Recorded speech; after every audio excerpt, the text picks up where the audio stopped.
मम्मा इसका आंसर क्या होगा? करण ने पूछा। बेटा ये तो मुझे नहीं आता, मम्मी ने हिचकिचाते हुए बोला। यार मम्मा आपको तो कुछ नहीं आता। और ठीक 2 साल बाद बोर्ड एग्जाम के एक दिन पहले करण पैनिक में आके अपने बेस्ट फ्रेंड को फोन करता है। भाई कल एग्जाम है और फिजिक्स का पूरा रिवीजन बाकी है, तू घर आ जा, अपन साथ में पढ़ लेंगे। नहीं भाई मैं तो सो रहा हूँ, मेरा सारा रिवीजन हो गया। सर मैं आपके घर आ जाऊँ, मेरा रिवीजन बाकी है। करण ने अपने ट्यूशन टीचर को फोन किया। बेटा रात के 12 बज रहे हैं, अब सो जा, ऐसे तो पक्का नींद आ जाएगी और मेरा रिवीजन नहीं होगा। करण ने सोचा और तभी उसकी मम्मी दूध का ग्लास लेके आती है। मेरा बच्चा परेशान क्यों लग रहा है? मम्मा रिवीजन बाकी है और बहुत नींद आ रही है। अरे इतनी सी बात, मैं यही बैठी हूँ, तू बिंदास पढ़, मैं ध्यान रखूंगी कि तू सोए ना। और पूरी रात करण ने अपनी मम्मी को सारे आंसर सुने और अगले दिन बढ़िया सा एग्जाम देके जब वो घर आया, मम्मी हॉस्पिटलाइज थी। क्या हुआ मम्मा को? उसने घबरा के पापा को पूछा। अरे कल रात को तेरी मम्मी को 103 बुखार था, मैंने बोला था उसको आराम करने के लिए, न जाने वो सोई क्यों नहीं।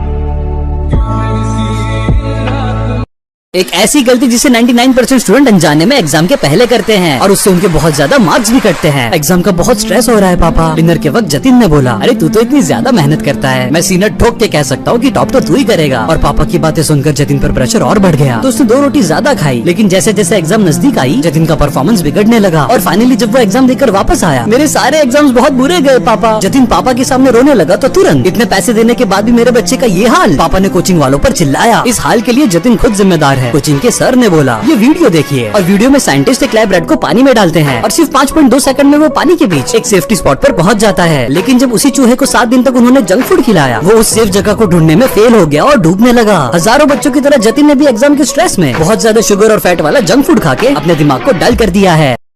10वीं का रिजल्ट आता है और उस लड़के के लिए जैसे कयामत की रात आ गई। वेबसाइट पर फेल लिखा हुआ देखकर उसके पापा का थप्पड़, मम्मी के आंसू और रिलेटिव्स के हजारों गालियां एक साथ उस पे बरस पड़ते हैं। उस हद का अपमान और नेगेटिविटी मिलती है कि उसने सोच लिया कि जिंदगी खत्म कर देना ही ठीक होगा। पर तभी उसके मैथ्स के टीचर का फोन आता है जो उसकी जिंदगी बदल देता है। टीचर बोलते हैं, देख बेटा मैं जानता हूँ तेरा क्या रिजल्ट आया है और मैं बहुत ज्यादा प्राउड हूँ, क्योंकि मुझे पता है कि तेरे क्रिएटिव ब्रेन में मेरे मैथ्स के इक्वेशंस कभी भी फिट नहीं हो पाए, पर तूने कोशिश पूरी की बिना किसी लेजीनेस के। तूने मैथ्स में अपना बेस्ट दिया और पता है सिर्फ 3 नंबरों से फेल हुआ है तू। And I am proud of you, क्योंकि तूने अपनी लड़ाई लड़ी है। तू उन बच्चों में से नहीं है जिन्होंने मेहनत ही नहीं की। और मुझे विश्वास है कि अगले साल ये 3 नंबरों का छोटा सा फासला तू जरूर तय कर लेगा। And many many many congratulations, क्योंकि तेरी लिखी हुई पोएम और स्टोरी स्टेट राइटिंग कॉम्पिटिशन में 2nd पोजीशन पे सिलेक्ट हुई है। बच्चे के दिल में फिर से उम्मीद जाग गई। हर बच्चे में कुछ न कुछ स्पेशल होता है और अगर तुझ जैसे अच्छे राइटर को हम मैथ्स के स्किल पे कंपेयर कर रहे हैं तो एजुकेशन सिस्टम की बेवकूफी है।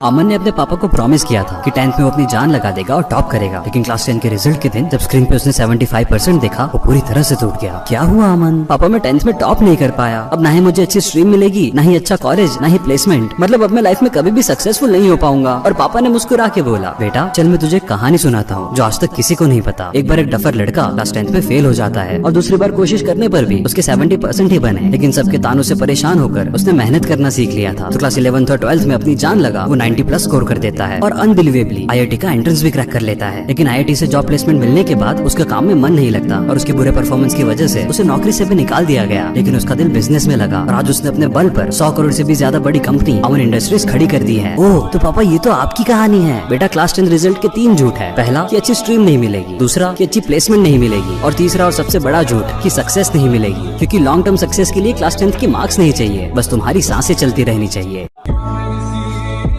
एक टॉपर का सच जो उसने किसी को नहीं बताया। टॉप करने के बाद उसके सारे दोस्त उसको घेर लेते हैं। तू तो गॉड गिफ्टेड चाइल्ड है यार, दोस्तों ने बोला। अरे भाई तुम लोग जानते नहीं, ये एक बार पढ़ता है ना तो उसको हमेशा के लिए याद रह जाता है। फोटोग्राफिक मेमोरी है इसकी, काश हम भी इतने लकी होते। सब दोस्तों ने उसके मेहनत का क्रेडिट उसकी मेमोरी और लक पे डाल दिया। उस टॉपर को तो बहुत ज्यादा गुस्सा आया, पर उसने चुप रहना ही ठीक समझा। घर जाके हर रोज की तरह उसने अपनी डायरी में लिखना शुरू किया, सबको बस मेरे शानदार नंबर्स दिखते हैं पर उसके पीछे की मेहनत कोई नहीं देख पाता। झूठ है ये कि मेरी मेमोरी फोटोग्राफिक है या मैं लकी हूँ। सच तो ये है कि जब 3 घंटे पढ़ने के बाद सर में दर्द होता है तब तुरंत मैं 10 मिनट का ब्रेक लेके और 3 घंटे पढ़ने बैठ जाता हूँ। सच तो ये है कि इंस्टाग्राम, स्नैपचैट, डिस्कॉर्ड इन सब को आज तक मैंने छुआ तक नहीं। जुकाम में, सर्दी में, बुखार में हर पल मैंने रिविजन किया है। PW के यूट्यूब के हर सेशन के हर शब्द पे मैंने अपना पूरा ध्यान दिया है। मेहनत को अपना धर्म मानकर अपनी जवानी को उसमें जलाया है, तब जाकर ये टॉपर की गद्दी मैंने पाई है। लकी नहीं हूँ मैं, बहुत सारे सैक्रिफाइसेस और डिसिप्लिन भरी मेहनत है।